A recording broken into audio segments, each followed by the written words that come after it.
یا ایھا الذین آمنوا لا تقربوا الصلاۃ، اے ایمان والو نماز کے قریب مت جایا کرو. آپ بس اتنا ہی پڑھ لیں، شارٹ کلپ بنا لو اللہ دا بھی، نعوذ باللہ. میرے بھی شارٹ کلپ بنائے ہوئے نا اس طرح ہی.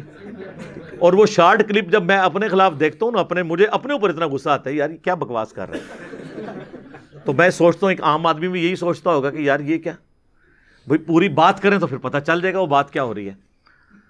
تو شارٹ کلپ تو کسی کے خلاف بھی بن سکتا ہے. اے ایمان والو نماز کے قریب مت جاؤ، لیکن پوری گل سن لینا، شارٹ کلپ نہ کٹنا.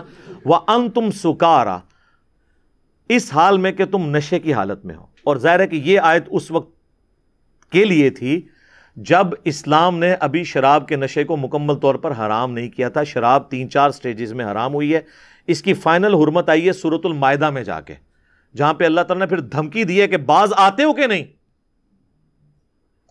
یہاں تک یہ تھا کہ نشہ اگر کوئی کر رہا ہے، چونکہ عرب کے لوگ پکے اس کی عادی تھے، ٹائم لگا چھوڑنے میں، تو ایٹ لیسٹ نماز کی حالت میں نہ جایا کرو. جب تک نشہ اترے نہ نماز نہ پڑھو. اس کی لاجک بتا دی کیوں. حتی تعلموا ما تقولون، یہاں تک کہ تمہیں یہ پتا چل جائے کہ تم کہہ رہے کیا ہو. یہ نہ ہو کہ تمہیں پتہ ہی نہ ہو اور تم کچھ کا کچھ پڑھ دو، قرآن کی آیات کو غلط ملت کر دو، اور تمہیں پتہ ہی نہیں تم اللہ کے سامنے کھڑے ہو، الٹا اپنے حق میں دعا کرنے کے بدعا کرنا شروع کر دو. اب ہمارے کئی حفاظ ہیں، ان بیچاروں کو قرآن کا ترجمہ تو نہیں آتا، وہ جناب اللہ کے نافرمانوں کی آیات پڑھتے جاتے ہیں، اینڈ پہ جا کے انہیں جنت کی بشارت سنا دیتے ہیں. بیچ میں سے وہ بھول جاتے ہیں. اور کبھی جنتیوں کا ذکر ہوتا ہے، اینڈ پہ جا کے ان کو جہنم میں پھینک آتے ہیں، کیونکہ انہیں ترجمہ تو آتا نہیں ہوتا. اور ورنہ اگر ترجمہ آتا ہو تو آپ ایمانداری سے بتائیں، جب وہ بندہ آیت پڑھ رہا ہوگا تو اسے خود رک جائے گا کہ یار یہ تو ذکر ہو رہا تھا اہل ایمان کا، تو یہ جہنم بیچ میں کہاں سے آ گئی. تو پتہ چل جاتا ہے اس کو، لیکن ترجمہ نہیں آتا. تو اللہ تعالیٰ بارہ جب تک تمہیں یہ پتہ نہ ہو تم کیا کہہ رہے ہو اس وقت تک. اچھا، اس میں اجتہاداً ایک مسئلہ یہ بھی نکلا کہ نمازی کو یہ پتہ ہونا چاہیے نماز کے دوران کہ وہ کیا کہہ رہا ہے. نشے سے باہر نکلے ہوئے بندے کو بھی پتہ ہونا چاہیے. عام حالت میں سب ہم لوگ نشے کے بغیر ہی پڑھ رہے ہیں نا نماز، لیکن اللہ تعالیٰ اس کی لاجک دے رہا ہے حتی تعلموا ما تقولون، تمہیں پتہ ہو تم کہہ رہے کیا ہو. تو اس کا مطلب ہے ایٹ لیسٹ نماز کا ترجمہ ہمیں آنا چاہیے، تاکہ ہم جب غور و تفکر کریں. کہتے ہیں نماز میں خیال بہت آتے ہیں، خیال آنے چاہیے نا، کیونکہ جو آپ بول رہے ہیں آپ کو اس طرف توجہ ہی نہیں، آپ کو پتہ ہی نہیں آپ کیا کہہ رہے ہیں، تو پھر ظاہر ہے ذہن میں پھر کوئی اور چیز تو داخل ہوگی نا. نماز کے علاوہ بھی کر لیں آپ کوئی کام ایسا جس میں آپ کو پتہ نہ ہو کہ آپ کیا کہہ رہے ہیں، تو خیال تو بیچ میں کئی ایک آئیں گے. ٹھیک ہے، جس طرح لوگ اپنا کام کرتے ہوئے گانا گنگنا رہے ہوتے ہیں، اس وقت ان کے گانے کی طرف توجہ نہیں ہوتی نہ اس کے اشعار کی طرف، اور پیرلل میں اپنا کام کر رہے ہوتے ہیں، دماغ میں کچھ اور بھی سوچ رہے ہوتے ہیں، وہ گنگنا ویسے رہے ہوتے ہیں. بس اسی طریقے سے نماز بھی لوگ ویسے پڑھ رہے ہوتے ہیں جب ترجمہ ہی نہیں پتہ ہوگا. تو اس آیت میں واضح حکم آ گیا کہ آپ کو یہ پتہ ہونا چاہیے. آج کی ڈیٹ میں تو نشہ ہے ہی حرام ہے، شراب کے اوپر بھی میری ویڈیوز ریکارڈ ہیں آلریڈی.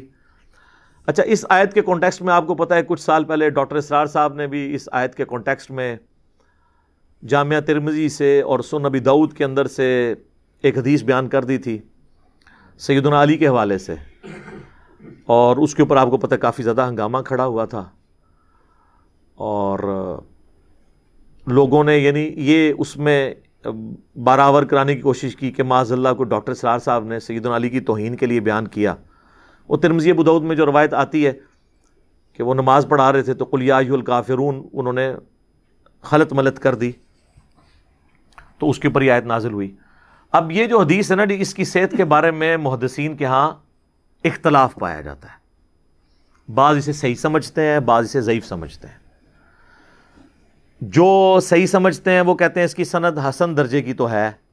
جو ضعیف سمجھتے ہیں وہ کہتے ہیں اس میں ایسے راوی ہیں جو ناصبی ہیں، حضرت علی سے بغض رکھنے والے ہیں، لہٰذا ان کی بات حضرت علی کے خلاف ایکسیپٹ نہیں کی جائے گی، انہوں نے گھڑی ہوگی.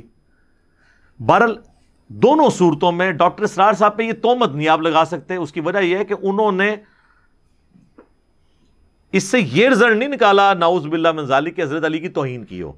باقاعدہ انہوں نے اس میں کلیریفائی کیا کہ اگر اس زمانے میں کسی نے پی ہے تو سورہ المائدہ میں اللہ نے اس کے پینے کو اپنے حق میں آن کیا ہے. سورۃ المائدہ کے اندر اللہ تعالیٰ نے کہا کہ جو گزشتہ ہو چکا اس کے اوپر کوئی گرفت نہیں ہے، کیونکہ اس وقت بھی بعض لوگوں کے دماغ میں یہ بات آ گئی نا کہ یار ہم جو پہلے پیتے رہے ہیں تو اس میں کیا بنے گا، ہمارے تو کسی نے تو آج کے دور کا کوئی بندہ ہو تو وہ کہ تو ساڈے تے جینز ہی بھی وڑ گئی ہے، وہ کس طرح نکلے گی، ساڈے تے خون بھی وڑ گئی ہے تو وہ کس طرح نکلے گی؟ تو اللہ تعالیٰ نے وہ وہم نکال دیا کہ اگر اس زمانے میں کسی نے اس طرح کیا تھا نا تو اس کے اوپر پھر اس اعتبار سے کوئی گرفت نہیں ہوگی، کیونکہ ظاہر ہے اللہ تعالیٰ نے اس کے اوپر کوئی سختی فرمائی نہیں تھی. جب اللہ تعالیٰ نے سختی نہیں فرمائی تھی تو آپ اس کے حوالے سے کسی کو بلیم نہیں کر سکتے. اب ڈاکٹر اسرار صاحب کے حوالے سے جو ہے، میں یہاں پہ ٹائم تھوڑا رہ کے ورنہ میں وہ آیات بھی تلاوت کرتا، میں اس کو اسکپ کرتا ہوں. سورۃ المائدہ میں آپ کو آیات مل جائیں گی. ڈاکٹر اسرار صاحب کے حوالے سے چونکہ کافی ہنگامہ اس وقت کھڑا ہوا تو بعض لوگوں نے ان کے اوپر یہ گرفت کی، تو میں نے اس وقت بھی جواب دیا تھا کہ اگر وہ اس روایت کو صحیح سمجھتے ہوئے بیان کر رہے ہیں تو اس سے کوئی حضرت علی کی تنقیص انہوں نے مراد نہیں لی ہے. اور پھر ڈاکٹر اسرار صاحب تسبیح فاطمہ والی حدیث جو بخاری مسلم میں ہے، 33 دفعہ سبحان اللہ، 33 دفعہ الحمدللہ، 34 دفعہ اللہ اکبر، وہ جب بھی حدیث بیان کرتے تھے تو وہ ان کی آنکھوں میں آنسو آ جاتے تھے. تو ان کی اہل بیت سے عقیدت تھی. تو اس طرح ایک واقعے کو اٹھا کے کسی شخص کی آپ علمی اختلاف تو کر سکتے ہیں، لیکن اس کے بارے میں یہ فتویٰ نہ لگائیں کہ یہ فارغ ہو گیا. آپ علمی اختلاف کریں اور اس کو قائل کریں کہ یہ یوں نہیں، یہ یوں ہے. جس طرح ڈاکٹر طاہر القادری صاحب نے پھر جواب دیا اس وقت، پھر مولانا اسحاق صاحب نے بھی جواب دیا تھا کہ یہ اس میں ناسبی راوی ہیں اور اس کو ایکسیپٹ نہیں کرنا چاہیے. بہرحال آج کی ڈیٹ میں قرآن کا یہ حکم بالکل واضح ہے کہ نشے کی حالت میں کوئی نماز نہ پڑھے، اور اس سے اجتہاداً یہ مسئلہ نکل سکتا ہے جو یہ الفاظ ہیں کہ جب تک تمہیں یہ پتہ ہی نہ ہو کہ تم کیا کہہ رہے ہو.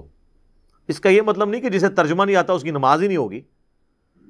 نماز اللہ نے ظاہر پہ رکھی ہے اور یہ اللہ کی بڑی کرم نوازی ہے. آپ دیکھیں نماز کے فرائض میں کہیں یہ نہیں ہے کہ آپ کو ترجمہ آتا ہو، نماز کے فرائض میں کہیں یہ نہیں ہے کہ آپ کا دھیان نماز ہی کی طرف ہو، کیونکہ اللہ کو بھی پتا تھا کہ دھیان ادھر ادھر ہو سکتا ہے. نماز کی جب بھی بات ہوتی ہے تو کیا جاتا ہے جی؟ وضو ہو، جگہ پاک ہو، کپڑے پاک ہوں، اللہ اکبر کہہ کے شروع کرنی ہے، قیام کرنا ہے، اس میں فاتحہ اور سورت ملانی ہے، پھر رکوع کرنا ہے، رکوع سے سیدھا کھڑا ہونا ہے، ہر رکعت میں 2 سجدے کرنے ہیں، 2 سجدوں کے درمیان بیٹھنا ہے، 2 رکعتوں کے بعد تشہد پڑھنی ہے اور 4 رکعتوں کے بعد تشہد پڑھ کے سلام پھیر دینا ہے. ہمیشہ نماز کے ظاہر کے اوپر بات ہوتی ہے. نماز کے فرائض بھی جو فقہاء نے لکھے نا جی، پہلا تکبیر تحریم ہے، دوسرا قیام ہے، تیسرا قرات ہے. کہیں آپ کو خشوع خضوع نماز میں توجہ ہونا، یہ آپ کو کسی فقہ کی کتاب میں نماز کے ارکان میں نہیں ملے گا. اسی لیے کہ اللہ تعالیٰ کو پتا تھا کہ ہر انسان ایک لیول پہ پہنچ نہیں سکتا، تو اس لیے ظاہری نماز کا بعض لوگ اس وجہ سے نماز پڑھنا بھی چھوڑ جاتے ہیں. تو میں وہ کہہ رہا ہوں کہ یہ ایک ڈیوٹی ہے، آپ نے ڈیوٹی دینی ہی دینی ہے. جیسے ایک سیکیورٹی گارڈ ہے، وہ اگر کہیں پہ باہر گیٹ کے باہر کہیں نوکری کر رہا ہے اور اس کے دماغ میں اور خیالات چل رہے ہیں اور پیرلل میں اپنا کام بھی دیکھ رہا ہے، تو ہم یہ نہیں کہیں گے کہ اس کو اب تنخواہ نہیں ملنی ہے، کیونکہ ذہن کے اوپر مکمل طور پہ تو کسی کی بھی گرفت نہیں کی جا سکتی، کسی خاص حد تک ہی کوئی کر سکتا ہے. تو اس لیے اللہ تعالیٰ نے یہ بینیفٹ اس حوالے سے تو امت کو دیا ہے.